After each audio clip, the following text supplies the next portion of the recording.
Welcome to She Rolls Rogue, where it's no gi. No rules. No apologies. Did we mess it up? We did. Okay. I think I usually say no apologies, but whatever. And today we are here with Amanda Da Rocha. Rocha? That's perfect. No, it's not. She's so nice. Amanda Da Rocha, or you can say Da Rocha. Can you Brazilian. say she's Brazilian, guys? So I'm trying to We're trying to learn. I'm trying to learn. We're really American. Yes. And you say Amanda different as well. Yeah, so my name is Amanda Da Rocha, if you want to sound, speak in English. But in Brazil, they call me Amanda Da Rocha. Okay. Are you going to say Just this? a little different. Are you going to do this whole podcast in Portuguese? No. Can you speak in Portuguese a little bit, though? Pouquinho. Posso falar, sim. Pretty. I have no idea what you I said, feel like but I it's so could- that's pretty. like Like a mesmerizing. little bit I can. But no. Maybe some jiu-jitsu names, moves, which my jiu-jitsu is from here. So I don't, some names, like the other day, maybe when I first started jiu-jitsu, maybe the first 6 months, and my brother told me, yeah, so you got stuck in the 100 kilos. And I'm like, what is that? The 100 kilos. Yeah. He's like, that's side control. And I was like, oh, I didn't know that. Why do they call it 100 kilos? I thought you I were thought talking you were about a weight talking about bracket. weight class. I got stuck under side control. 100 100 kilos. Yes, 100 kilos, they say, which is 100 Interesting. kilos. Yeah, so there's the move names that I don't know in Portuguese now I know because what I I- train here in the U.S., so I've never trained in Brazil before. Dang. Learn That something feels new like a every day. rabbit hole we're going to have to Yeah. go down. Yeah. I'm like, we're 2 minutes in, and I already am like, what else can we? Mind blown already. Totally. All right. Well, to get back on track, so you're a good friend of ours, and we met you 2 years ago, I think. Yes. So, we wanted to have you on the podcast because obviously you're a friend of ours, but also you have a lot of community experience. I'm speaking weird words today, but you work a lot of the competitions. You compete. You go to open mats. You train with a bunch of big dudes. So I wanted to talk about all that, but I want to go back to how you got into jiu-jitsu, how long you've been training, and what rank you are. Yes, I started in 2022 in March. So it's been 4.5 years now, and I'm a blue belt with 2 stripes. And yes, thanks for having me, first of all. I appreciate the friendship. I know it's been 2 years since I first came here, and I love you guys. So my experience so far has been amazing. I feel like jiu-jitsu has changed me, who I am. I don't compete as much as I should, just to test myself, because I see people just competing every single month. It's crazy. I don't think I have the nervous and the strength to do that. But yeah, I do have some experience with competition, especially my level, because I'm masters. So it's not like, oh, I'm a 20-something-year-old girl like competing or like 18, 19. But yes, I've had some competition experience, and yes, working some competitions as well with grappling industries and Fuji. I've learning a lot on the scorekeeping. Maybe one day I'll become a referee, because I love tournaments. I love being behind the scenes there, but also maybe stepping up and helping becoming a ref one day. We'll see. How it goes. That was going to be one of my questions. Do you want to ref eventually? Yes, I feel like I really appreciate the refereeing work. I don't think people realize how hard it is, especially big tournaments like grappling industries. You get 100 matches, maybe 110 matches per day on your mat, just on your mat. And That's a lot. referees do not zone out, because if they zone out once, that's a mistake. And then the coaches are going to be... The coaches, this the is what parents. is happening here. Or, mistakes happen, but Yeah. you have to stay sharp. You have to lock in and do a great job. Yeah, no, refs definitely deal with a lot, because you have what's going on the mat, Then you have some coaches that are just like, "Wah!"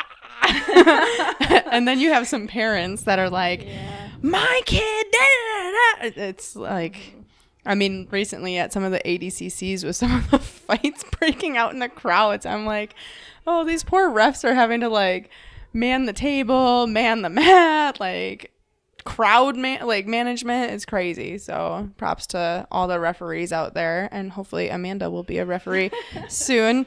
If you're ever refereeing mine or Tori or Natalie's matches, if you could just raise your hand, that would be great. That goes to referee's decision. Don't let it go to referee's decision. That's the goal. If it goes to referee's decision, I'm just gonna be like, hey, remember when we had you on the podcast?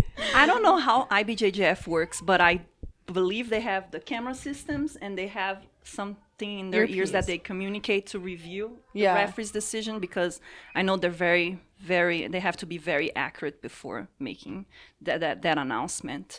But I know that we've had some conflicts at other tournaments that I've worked at. The coaches were not in agreement with the referee, and the referee has to explain why that decision was made that way. So it's really hard. Being a ref is not easy. Maybe when I become a brown belt. So it's gonna be going at that pace 4 years from now. But especially if they have it on camera. Like, it's not brown belt, right? Some tournaments purple you can belt? be a blue Oh. belt. Some okay. tournaments you can be purple. But I thought Grappling yeah. Industries was purple. Yeah, I've seen purple belts at Grappling Industries, and they do an amazing job. So I think it depends on your skill level and ability to keep the pace. And of course, they have the referee in charge that oversees all the other referees just to make sure everything's in order. But I've seen that the referee's decision come to play and coaches questioning. And I was lucky that day that I was recording a match. I was watching. I was just having my part of the fun. When I'm not on the table, I get to watch some matches. So I was like, yeah, that was a reap. Here's the video. No more questions. No more doubts. Because it's there. You can see it. Yeah. Do you working the table? So for anyone listening who doesn't know what that means, it's keeping track of the matches and like the scoring and making sure the points are going to the correct person. We're okay. Time out. Apologies. Hold on. So real quick, while Tori leaves us for a second, we are in our new space. If you guys can't tell, it will be changing here shortly. But we also have an open mat going on right now, and some unruly kids are on the other side of the wall, being loud and banging around. So if you guys can hear that, I apologize. I will say sorry for that one. But so Tori will be back in just a second. We can continue talking without her, though, I think. Oh, for sure. I was just going to ask you. Learning experience. We can't do it while things were going on this time. Right, right. It's fine.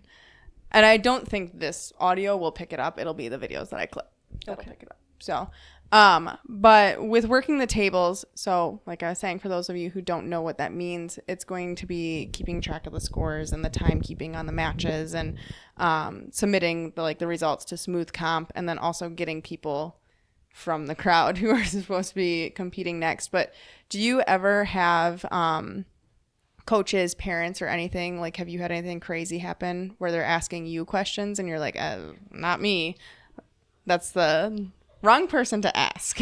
Yes, they'll come up and ask, when is the next match? Where do I go? Or like, what time is the next match? So I have to direct them to the website.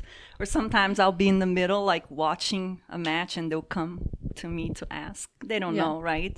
So I'll be like, give me 1 second, because I cannot take my eyes out of this match right now, because it's fast. It's a takedown, they pass, and then they're in side control, and those are the points that you have to keep track of. So my experience at the table has been amazing. You have the software program that you just log into. They log in for you, so it's there. Let's say you're working mat number 3. So then you have the list of all the competitors for the day and their expected times. And you try to get like three matches going, so they stay by you, and three people. So you call like the first match, second match, and the third match, and be ready. because matches are expected to end within 5 minutes, but sometimes less. So you don't want your competitors to be wandering around. You call them in, you start the match, make sure you keep track of all the points. They have referees wear wristbands so you know where your players are, who's on top, each tournament is different, so depending on what color gi they're wearing, they go to one side or the other side of the table, so their coaches stay in position. Usually the coaches they have so much experience, so they know where their players are going. So I don't have to do much of the arrangements on that. But it's my priority my duty to make sure they're positioned on the right spot. I'm giving them the correct points. I'm giving the correct win to the person that won. Did they win by submissions, points, decision, walkover? You gotta save those matches so it goes in the system. Gotta save the right name so when they go get their medal, they know they're giving the medal to the right person. And mistakes happen sometimes. I've heard of people saying, "Oh, this guy lost," but the win, just they go and fix that error. But that doesn't happen a lot. Yeah, but I've seen it happen before. That would be so much pressure. It is a lot of pressure, but it's fun. Yeah, I love it. It's so much and you get fun. pizza usually. Oh my gosh, yeah, I would get pizza. Depending on other companies, give you other types of food, so it's amazing. I love it. Just keep calling people and then watching matches all day. That's what I love. Don't put me in the weigh-ins. If you see me at the weigh-ins, I'm not happy. I'm there, but I'll be like, I'm looking for a table so I can get out here. I don't. And they all know, but sometimes I'll help out before the event starts and then just be at a mat. Or I've been enjoying the float recently, just floating around and covering for different tables. But if I had a preference for myself, a preference would be put me in a table all day. I just want to watch jiu-jitsu all day. Yeah. Do you have a preference of mat number? Sometimes I'll go and I look if my team is going or if somebody I know is fighting. And if I have the opportunity to be able to get that mat, I will say, but most of the times they already have pre-assigned, depending on the tournament. The day before they pre-assign everything. But I've been lucky to be able to get the tables that I want to go see the matches. Or if I'm floating that day, oh, guess what? My coach is gonna be fighting at 9 a.m. and I'm afloat, so I can watch. That's what awesome. I'm thinking. That is awesome. Yeah. How did you get into jiu-jitsu? Oh, that's a long time ago. Some people don't know, but I have a black belt brother. Oh, really? Yes, he lives in Florida. His name is Alex. But he never influenced me to get into jiu-jitsu. Really? I think the jiu-jitsu culture back in the early 2000s is a guy thing. I don't think people... A lot different. Yeah, it's not like, oh, everybody can join. I mean, women had access to the sport, but it wasn't like... I never thought jiu-jitsu was for me at all. Then I was on a Bumble date. The guy's profile said, jiu-jitsu, and I speak Portuguese. I'm like, this guy speaks Portuguese? Let me send him a message. I wasn't Wait, did you send him a message in Portuguese? No, I sent him in English. I wish you would have sent it in Portuguese just to test him. But it's so funny because my intention in that like match online, I wasn't intending to date him. I just got curious. I'm like, this guy in Wisconsin knows Portuguese. That's weird. Let me send him a message. But then obviously you match because you're sending them a message on Bumble. The girl sends the message first. So he was into jiu-jitsu, and after I met him, I ended up meeting his team and everybody, and his coach was like, no, girls can train jiu-jitsu too. I recommend everybody to do jiu-jitsu. You should come and watch a class. But I was in a weight loss journey, trying to cut weight and going to the gym by myself, and I don't like the gym. I hate the gyms, hate working out by myself. So when I joined, I was like, oh, this is so great. I can learn some self-defense. I thought I'm gonna do jiu-jitsu for 6 months, learn some self-defense and lose weight. It's gonna be awesome. And then I stayed, and I'm like, wait, this is great. This is not just a sport. This is for life. I need to get my black belt. I want to stay. It's not just. And then yeah, we're still friends. Cool. Yeah, we dated for a while, a little bit. Didn't last long, but we still trained together for a long time. And then I left that gym 2.5 years later. Okay. Yeah, it's still my second home. So Yeah. Still pop in every now and then. no, yeah, I still visit. I still talk to everybody, and my coach is amazing. Everybody there is amazing, and it's so funny because then I told my brother I was joining jiu-jitsu, and he's like, "Oh, you're joining jiu-jitsu." I thought he was surprised, and now he's super proud of me. I don't think he even believed in my potential. I don't know. Did you believe me? I don't know, brother. We'll see. But yeah, I got to train with him. I went visit him when I was a white belt, so I didn't know what I was doing. And now I have enrolled with him ever since. So Yeah. Dang. So have you been to just the 2 gyms now? So I started jiu-jitsu, which was called Gracie Barra, back in Madison. Was with them for 2.5 years. I got my blue belt there, and I got my first stripe there. And then I went and I trained 9 months at DEFCON, Okay. almost a year, very next to my house, like 5 minutes Oh, dang. from my house. Yeah, I love everybody there. DEFCON, hey Tyler, and Jesse, and then I met my ex-boyfriend, and he trains at Nova, which where I'm still training right now.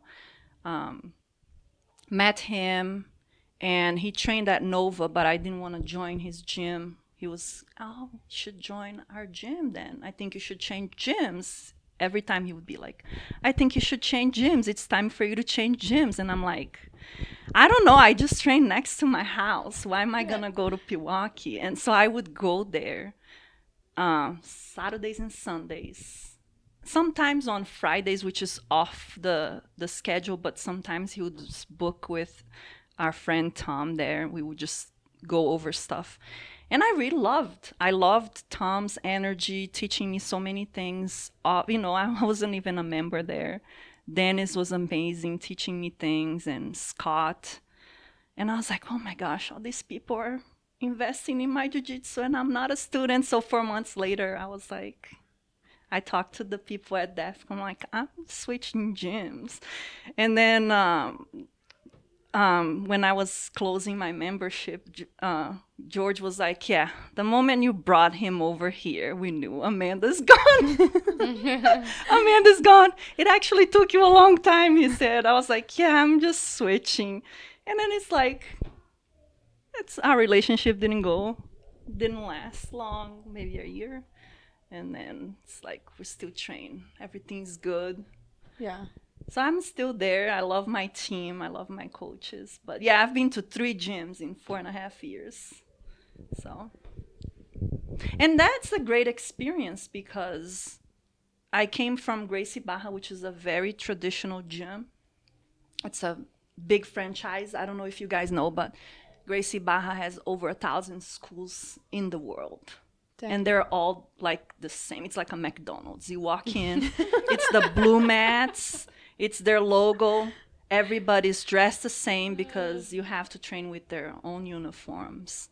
So if you're traveling, let's say you're a month on vacation or a week on vacation somewhere, you can train at any Gracie Barra without paying any mat fees or anything. You're a member, so you're a member of the team. They have comp nets. They're big, so they have resources to make big events. So they have their own tournament connections, like tournament events. So you compete under CompNet umbrella, which kind of prepares you for the IBJJF tournaments. And so I came from that, like, I love the bowing to the mat culture, but now I'm at a completely different gym where we don't bow to the mats. You can wear whatever you want. This is how we do things. Yeah. And so I've been exposed to different cultures. And then I feel like my DEFCON team was the most relaxed one. Yeah. There's no rules. It's just, love it. Just show up and you learn. So that's great for me. At your first gym, because I was traveling, and I don't remember where, or even like what gym we were looking at dropping into, but it was while I was a white belt, and they didn't allow white belts to roll. And so it was like, well, we're not going to go there. Like, yes, I want to learn the technique, but I also want to try my techniques that I know on other people. So did your first gym let people roll? Or white belts roll? The coach had to understand where you were at, and you had to wait for him to tell you, okay, you can roll. Yeah. But he'll start slow with you, especially with me. I think it took me 3 months to start rolling, 2 to 3. But he would put us in positional drilling. Gotcha. Okay, so you're in close guard, or somebody takes your back, try to escape, and then, which is, I feel like lots of gyms do that type before introducing them to a whole full roll, which was nice. I think I started early, but I've heard of some gyms that don't let you roll. Yeah. So I don't. Yeah, I was just curious. I feel like you signed the waiver, let them risk a little bit. Right? You signed your life They're away. not kids. Yeah. It's like competitions. The ref, they do not let the kids fully finish the submission. Right. I don't know if you noticed that. Yeah. But that's a safety thing, and I completely agree with those rules. Like the kids do not have the judgment to know when it's hurting and when to tap. So you have to tap for them. Yeah. And then you see the parents, but my kid didn't tap. Okay, now the referee is going to have a talk to the mom about how the rules work. Or their coach is going to talk to that mom about how the rules work. Yeah. But adults, like, you signed the waiver. Right. Grappling Industries tapped for me. Yeah, they did? Yeah. Wow. My very first comp, they tapped for me. As an adult? There's an arm bar. Like a 45-year-old, yeah. Wow, that's crazy. That's new to me. I was when like, you I said didn't for tap. me, I thought you were talking about one of the kids here that they tapped. No, literally me. For you, Yeah. for an that's a nice ref. Yeah. I was a little salty about it, admittedly. I was like I wait, didn't tap. I could stretch it a little bit longer. No, I go to the hospital. I had my thumb down, right? And she would have gotten me eventually. Like, so I'm not salty anymore, I guess, about it. Like, I was going to lose that match. I was out skilled. But I had my thumb down. I was focused on getting out, and they tapped for me. One of the tournaments the other day, that guy landed on his arm and broke his arm. And yes. From a takedown? Or? And it was first time, takedown. His first he not time. only landed on his arm, but I heard that his opponent also landed on top of him and on top of his arm. So that was a bad break, and it was his first time. That's like I hope he comes back. That's Taylor down at RMMA. If you guys are listening, I was listening to your podcast at work today, and I saw the footage because they just had her sister on the podcast. And yeah, someone went to throw her, and she went to post, and her elbow, it didn't break, but it dislocated. But yeah, now with very first one. Her very first one, and it's funny because.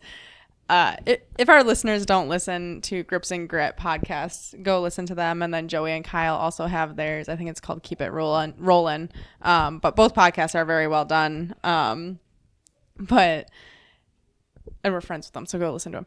But her sister was on the podcast, and that's how they were talking about it. And her sister's like, yeah, I was telling you weren't ready and you were probably going to break your arm. And she's like, and so Taylor's like, yeah, you put it into the universe. She's like, I didn't break it, but I dislocated it. But yeah, that was her first comp. So that, my first comp, my shoulder happened. I got my elbow ripped to shreds. Yeah, your first comp. What about you? No Did injuries. you have anything your first comp, Amanda? Well, knock on wood.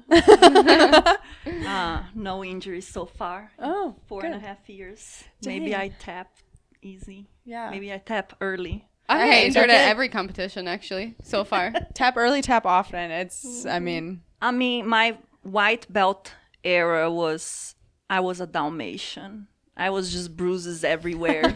Literally, like, people would look at my legs and bruises, even on my thighs. I'm like, how did I even get bruises on my thighs? Arms. And it was summertime. I put a dress on, and me and my jiu-jitsu friends were going I think we were just gonna go have some food somewhere, and one of them said, "Do not even stand next to me. They're gonna think I'm your boyfriend, and they're gonna think you're a domestic violence victim or something like that." Yeah. There's been times where I go out in public and my legs. I was just telling April about it. I think just at open mat, but not this past January. The January before, I wasn't eating as much as I should have, so I was already bruising pretty easily. But then I was also hyper fixated on leg attacks. And so I had so many bruises, and my mom, there's a video of me competing at a Grappling Industries in Chicago, and in the video, my mom is just like, not in that video, but watching it back, she's like, you just look like you're abused. Like, you have so many bruises. And I'm like, well, yeah, I've been working nonstop leg attacks. And also, I think I probably had some nutrition like deficiencies because I wasn't eating food. And that's not a joking matter. I was just depressed. So yeah, bruises are fun. I've had one black eye. Tori has not gotten hers yet. She really wants one. Natalie has had a couple. I've had a couple now. I think 3 or 4. Have you had any black eyes? Yes, just once. Just once? Yeah, it was pretty bad. It was at a tournament too. And Were you proud of it? no. No? No, but people were. Other people were like, yes. That is awesome.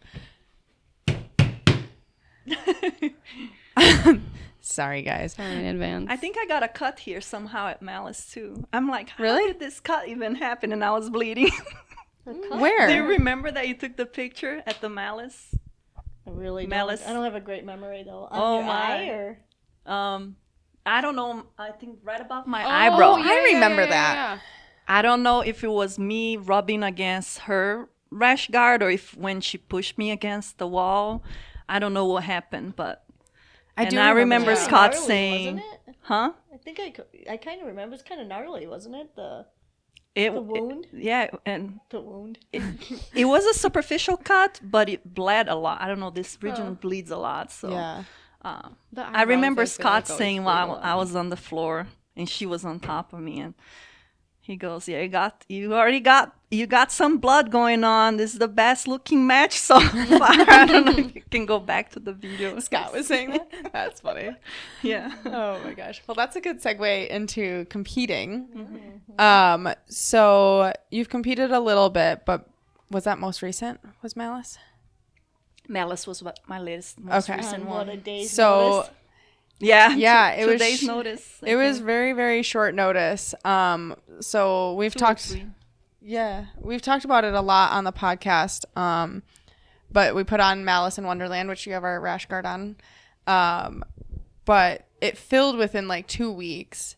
And then we started a wait list because we were like, all right, like we're far enough out. People are probably going to get hurt or something's going to come up and they're going to have to drop out. And it was like 2 or 3 days notice. And Natalie and Ken reached out to you and they told you who your opponent was. Yes. What were your thoughts? I didn't know who she was, and I said yes. It's probably better not to And look because her when up. they reached out to me and do you want to fight so and so, I was like yes, because I wanted to fight before. So I put my name on the. I didn't sign up before because I was scared of tournaments. Everybody knows that was my fear, and I said no. To overcome, I really have just put myself out there. So then I heard, okay, we're closed. We already have everybody, but we'll put you on a wait list. So when they reached out, and your opponent's going to be Daisy Paris. And I'm like, okay, I don't know. Yes, sure. Put me down. I was super happy. And then I did my little FBI investigation. And I was like, wow, this girl is an MMA fighter. Oh, shit. This girl got her purple belt when I started jiu-jitsu in 2022. I'm going to get smoked. That's what I thought. But you had an awesome match with her. It was amazing. It was very impressive. And we were all so proud because like we're friends with you. We know you get that competition anxiety. And it's a scary thing to do. It's like stepping out to compete, you're like, what the fuck am I doing? Like, no, why am I doing this? And it's like right as you're stepping on the mat, you're still like, why am I doing this? Like, this is Not to more- mention like almost kind of super fight-ish style Yeah. where it's like you're the only two. There's not multiple mats going on. Like eyes Yeah. are all on you. yeah. I love that style. I learned so much from that tournament. And I think it was the most unique experience I've ever had in tournaments. When they were reading the rules and they said you could use the wall. I wasn't even prepared because, you know, like you get a match and you kind of prepare a game. Like I didn't want to pull guard. I wanted to stay on my feet. I was hoping that she would pull guard because I have really good top pressure. That's what they say, that my pressure on top is really good. You so do. Yep. It is I was really like, good. this is what I want. She's a wrestler, so And she is a gonna pull wrestler. guard. She's an MMA fighter. So when she heard those rules, guess what? I'm going against the wall. and she was the so first person cool. to take it to the wall. Yeah. Was she the only one? She was so smart. Yeah. She just I used the think wall. she might have been the I only think of the one first to take match it Like, to the yeah, wall. this is my territory, girl. Boom. Yeah. And I go against the wall, and I'm all of a sudden bleeding. Then yeah, she gets that control. Try to get their arm across my body. I did not let her. I was not intimidated. I went in, and that's the result of Scott coaching me, because it's like you have to believe in yourself. Otherwise, why are you even stepping in? Yeah. Some maybe those words that he used. I don't remember the exact words, but I remember coming out of the conversation with him. It's like, if I'm signing up for this, no doubts, I'm just gonna go do my game. I do not care what they have, what belt they are. I don't care if they're MMA. I'm going trusting on my game. And that's what Helena said at the seminar she gave here too at the other location.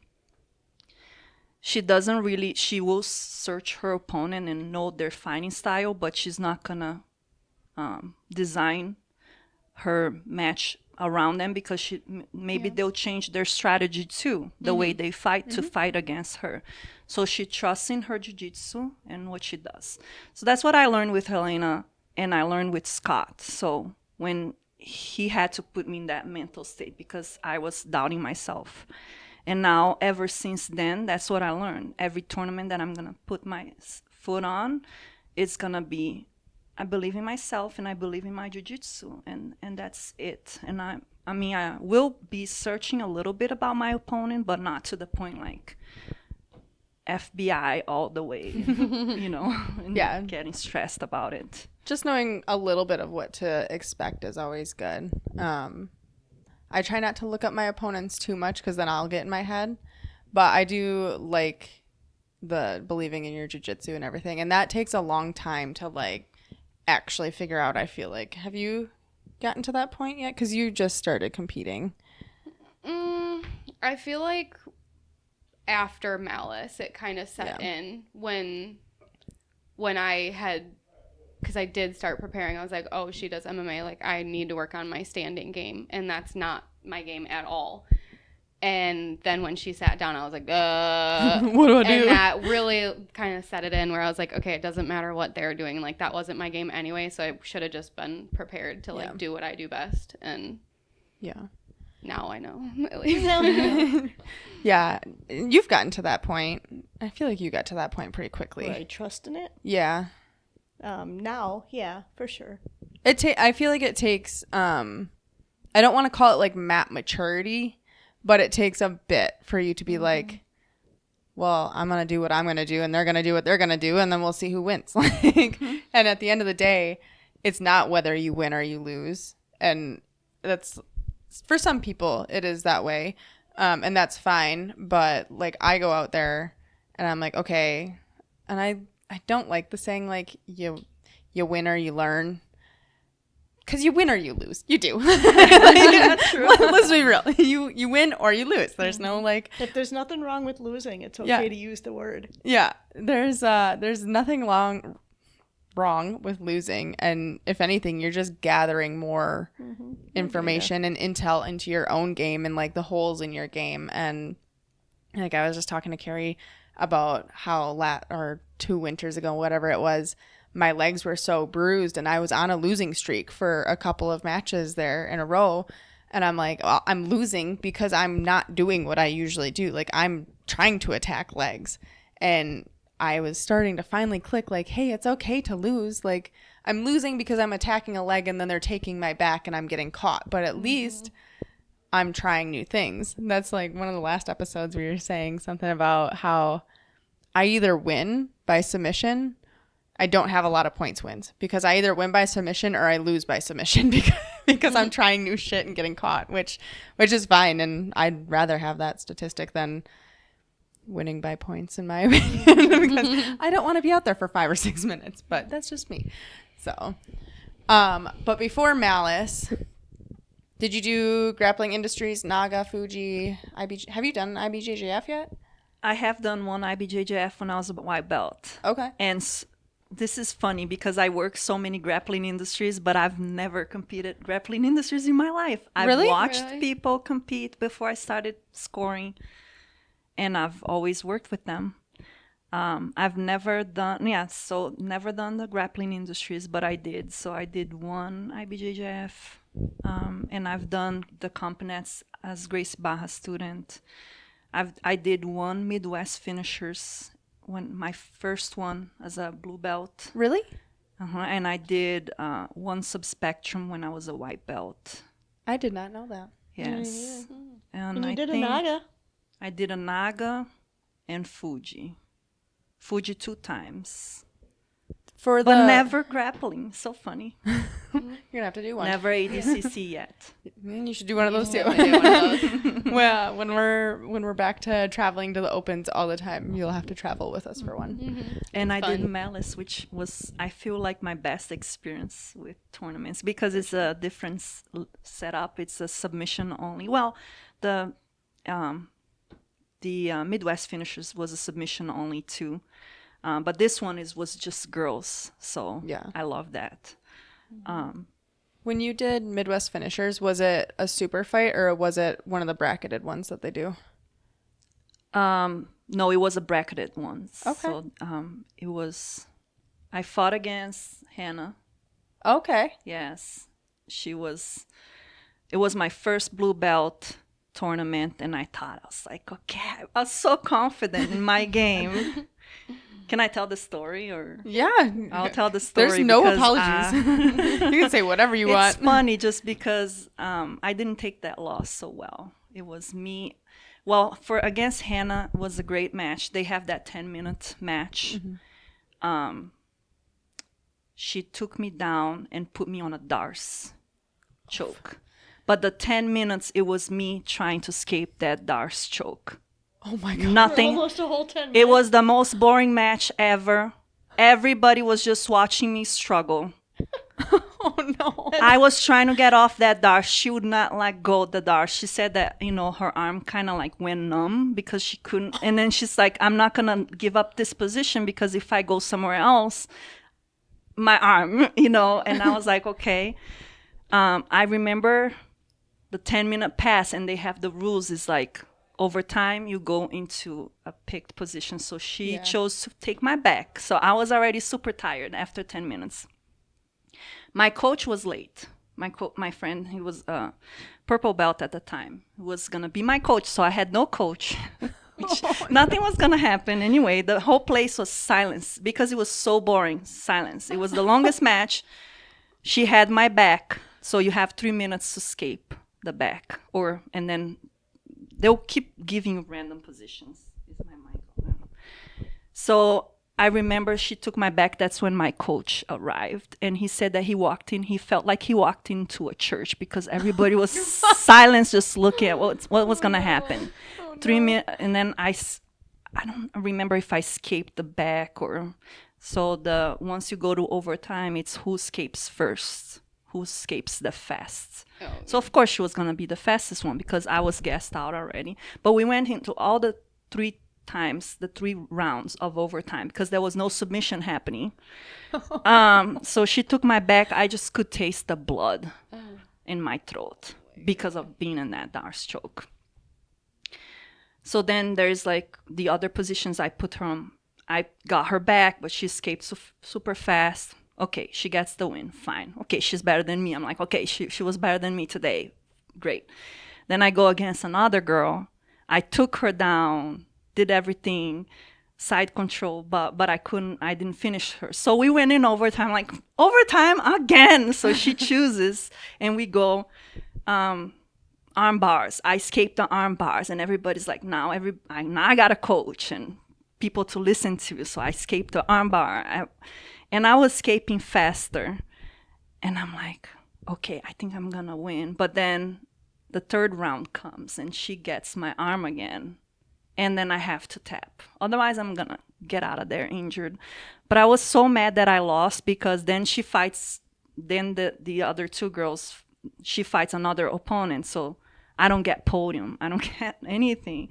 And I'm like, but my jiu-jitsu was better because if it was like other tournaments, I would have won that takedown. I had the points. And then I'm like, but this is another setup. And I'm like, oh my gosh. So I remember all the photographers because they have all this, like the photographers and the wall and people taking pictures and all the girls together taking pictures. I looked at my coach and like my friend at the time, I said, I am done with this. I'm just going to go back to Planet Fitness. Why do I even do this? Why do I do this to myself? Because again, I was still in that mentality, jiu-jitsu, healthy lifestyle, but like, lose my weight. And why am I training jiu-jitsu to lose weight and go through all this? Like, I should have been in the pictures. I should have been there with them.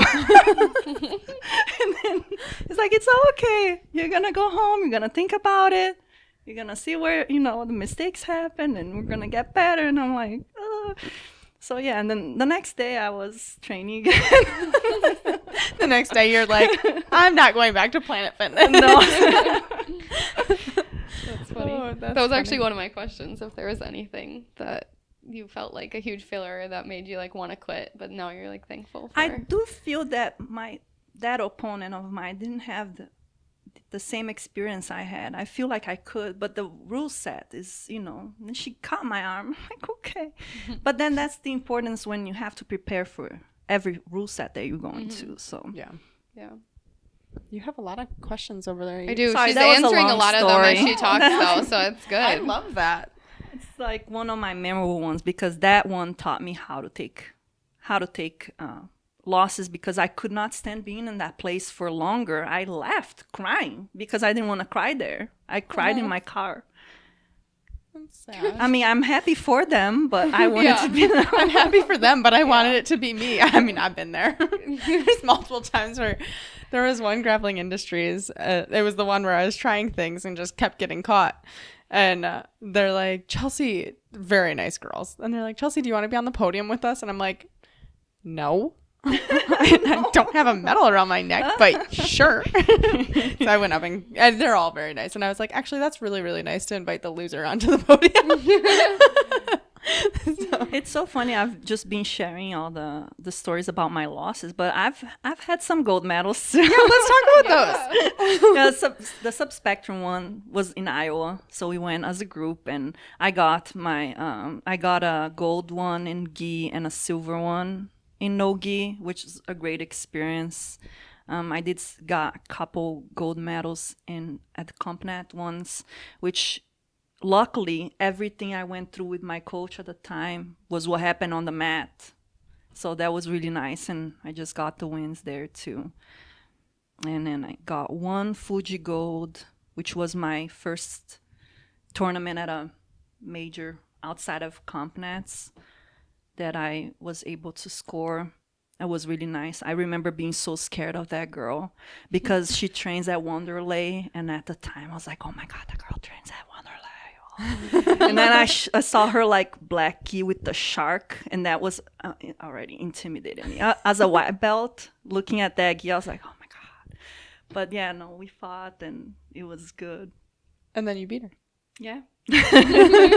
So it's Your jiu-jitsu trust is your good? jiu-jitsu. Yeah. Trust your jiu-jitsu. That's always important, is just trusting and believing in yourself. I feel like you're never gonna like get very far if you don't start to believe in yourself, and you're either gonna hold yourself back or you're gonna get to the point where you're just like, screw this, like why am I doing it? So what do you have on there?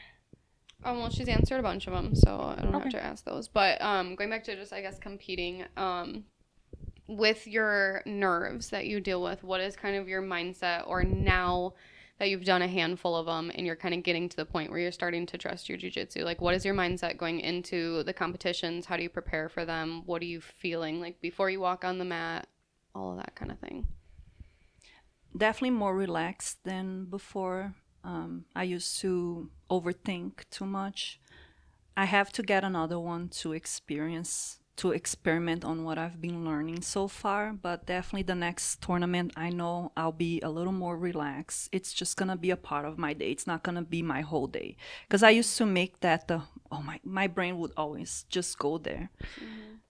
So now it's just gonna be just okay, when it's time to fight, I'll just go. My IBJJF one, I didn't know what was happening. I just thought I was gonna go into that bullpen and be able to eat something. I was eating a banana, and then the referee calls me. I just remember putting it back, and I'm like, I didn't know what was happening. But now I just have more experience, and I know what's happening, what's expected of me. I'm able to fight those thoughts, and the shakes are still gonna be there. Some people love those, and I don't think that's for me. But I'm much more able to control them now and say, okay, this is happening. Somebody told me, I don't remember who. I think it was in the group chat, the ladies chat. It's your body. When you have the nervous, it's because you're excited. It's not because you're scared. It's just let your brain know, this is happening. I'm feeling this way. It's because something good is about to happen. Yeah. I'm going to go have fun. So try to shift that. We're, there's a Instagram group chat that's like Midwest Grappling or something like that. And there's someone in there that said it. Rachel said it on the podcast, but someone else, I don't know who it was, said it in that specifically to you too. They're like, hey, it's the same emotion as excitement. So like, when you start to be like, I'm freaking out, just be like, I'm freaking out because I'm excited. I'm excited. Can't wait. I'm not freaking out. I'm freaking out because I'm excited. That's why I'm freaking out. And I've seen, if you've seen Helena Crevar at tournaments, she just gets there and she's cool. Yeah. Nothing. She doesn't look nervous. Also, what I'm experiencing, especially at Fuji, and I see all these kids, the high-level kids competing, I see they're working at the tournaments. I'll say some of them work there, help arrange everything. And then when it's time to go for a match, they put their gi on or their no gi, go fight, and then they're going back, scoring or helping out. I'm like, how do you do this? Yeah. I don't know if it's because they're kids or they just do it. Yeah. I would not be able to do that. No. Just do it, and they get the golds. That's crazy. That's crazy. I do want to take it away from jiu-jitsu a little bit and ask you, because you're Brazilian. Yes. Yes, I am. Did you live in Brazil? Did you live here? Like, have you always been here? Do you go back? Do you have family in Brazil? Like, all of that. Oh, it's so funny because I'm Brazilian. Oh, I was born in New Jersey. So she's a Jersey girl. Yes, I was born in Jersey, and I went to Brazil when I was 5. And then when I was 16, I moved back to U.S. Okay. So your adolescence was Brazil, though. Yes. Your formative That's years. why I have an accent, because it was my first language was Portuguese, and I grew up there. I studied there, and then I came and I finished high school here. So I had to learn English at 16. Oh, wow. How was that? Was that hard? It was terrible. Yeah. It was terrible. I remember they put me, because they immerse you at the time. Now it's probably different. They just put you in all the classes, and they have a different grading system because you don't know the language. Then you have ESL classes too. But I remember I didn't understand anything the teacher was saying. So I kind of like went to take a little nap. And then the guy behind me just, hey, Wake up. the teacher's saying you can't sleep. But I fell asleep because I got tired because I couldn't understand what they were saying. Yeah. Say you can't sleep. Of course you can't sleep in class, right? So I just remember going to the bathroom to cry. Oh. but then I just carried a dictionary everywhere. Yeah. And I just That has force myself to learn fast. Yeah, that had to have been frustrating. It was like you're expected to like learn things, but you don't even know what they're saying. So you have to learn the things, but you also have to learn what they're saying about the things. Like yeah, so pretty much participation, I think they grade you at until you start learning the language. dang. Wow. And that was at 16. I was at 16. Okay. Mhm. Dang. Crazy. That's crazy. That is props to you. Don't recommend. I would have dropped out. 0 out of 10. Yeah. I would have been like, no This ain't thanks. for me. Who needs I'll a come back for my diploma? GED later. I liked my ESL class because my teacher knew Portuguese, but she tried not to use it. Yeah. But if you're really struggling and you needed instructions on something, then she would like, okay, I can use my Portuguese to help you. Yeah. So that was really nice. And maybe it took me a year to start talking, Okay. and then 2 years to, okay, I feel confident. Yeah. Do you still have family in Brazil? Yes, I have one of my brothers lived there, whole bunch of cousins. My older brother was a black belt. He lives in Florida. It's so funny because my other brother in Brazil does not train jiu-jitsu. That's another story. He's so funny. And my mom lives in Portugal now. She was in Florida, but she moved to Portugal 2 years ago. Okay. My stepdad's from there, so Nice. Cool.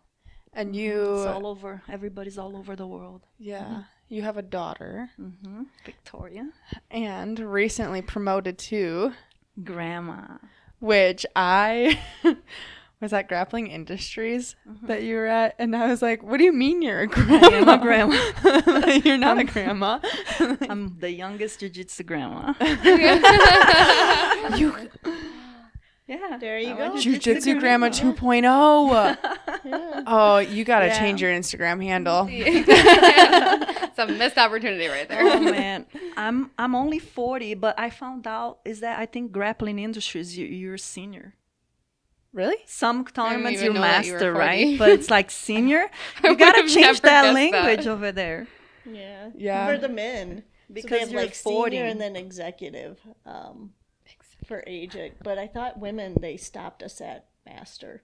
I thought maybe I think looked it's at 30 wrong. plus. I just saw the 40 plus, Yeah, so they it's do only have for it for men. the men. So they have the I don't senior, like and then that I they believe they have executive if you get even older than that. So Even for guys, why do they want to call them seniors? I feel like I'm 25. You look like you're 25. Yeah, I'm baffled right now. My brain is even the bamboozled. 30 masters at 30. 30's still really young. Yeah, I don't like. And then to say that you're I like it because then I don't have to fight 15-year-olds. I know, but I don't like that I have to be called masters. Hey, like it's in a the weird masters, thing. it makes me Yeah. feel way Where- older than I am. But I also like to not have I to don't know go what else against you'd call 16-year-olds. it. So Like, We are yeah. masters of our sport. There you go.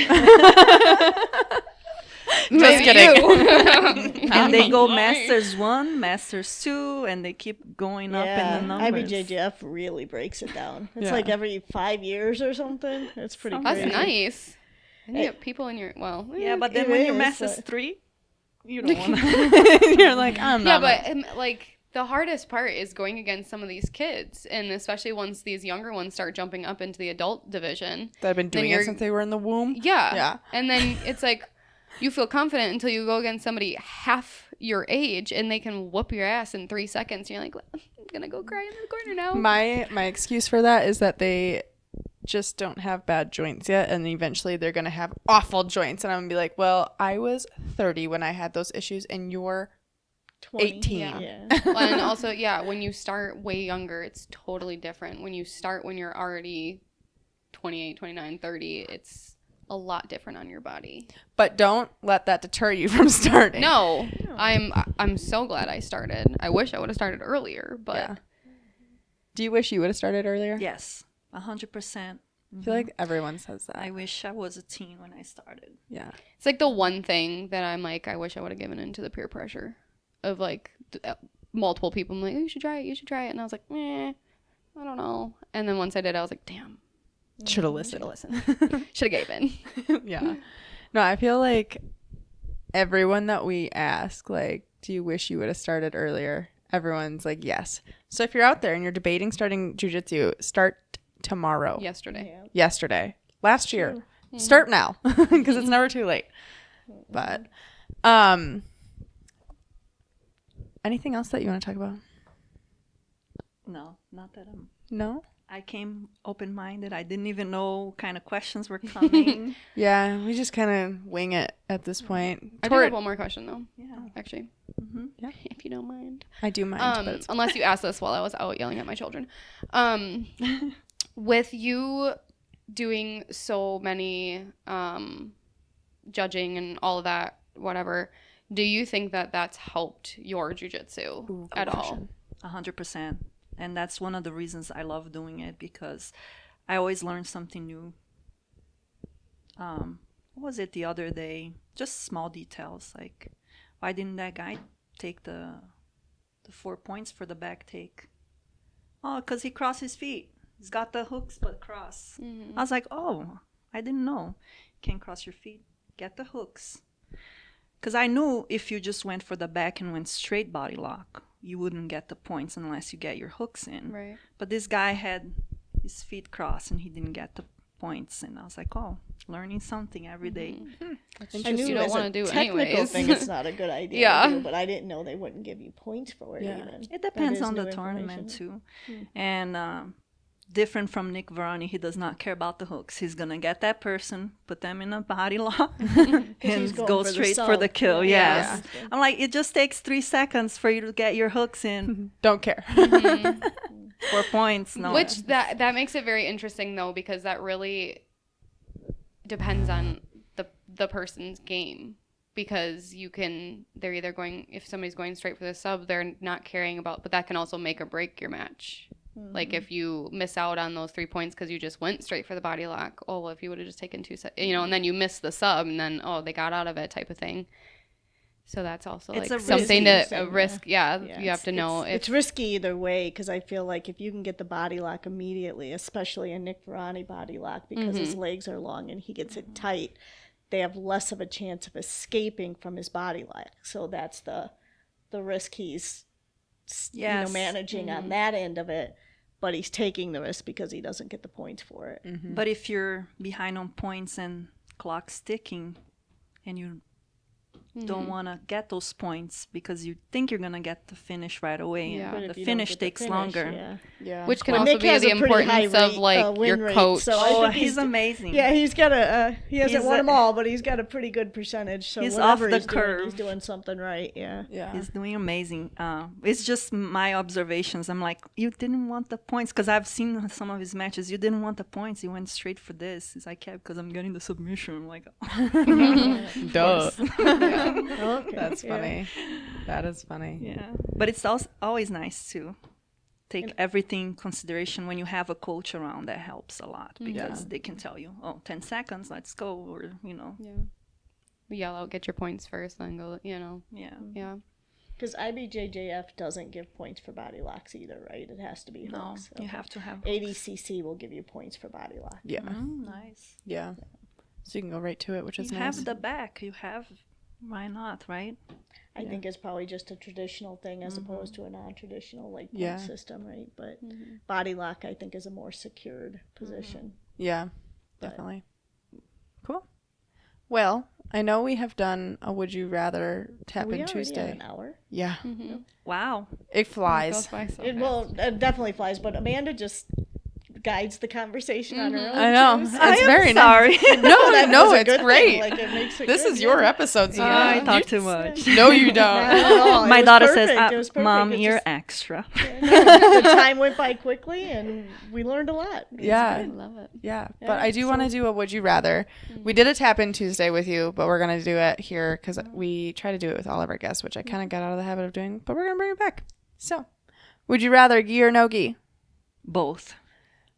Would you rather win by submission or points? Submission. Would you rather pull guard or wrestle? Wrestle. Would you rather train with music or without music? With 100%. No one has No said one no says music. It's so awkward if you don't. Would you rather train in the morning, afternoon, or evening? Mornings are for cycles. I will take the evening just because I can't go mid-work day. Yeah. Cool. Would you rather train in long sleeves or short sleeves? I like the short sleeve for comfort, but I also have some long sleeve sets for more the looks. Okay. Would you rather train in leggings or shorts? I like leggings more, but it depends. If it's too hot, I'll do shorts. Yeah. And do you have a favorite brand to wear? Right now, I like the tatami, but there's so many brands out there that I haven't even tried their products. So Cool. Awesome.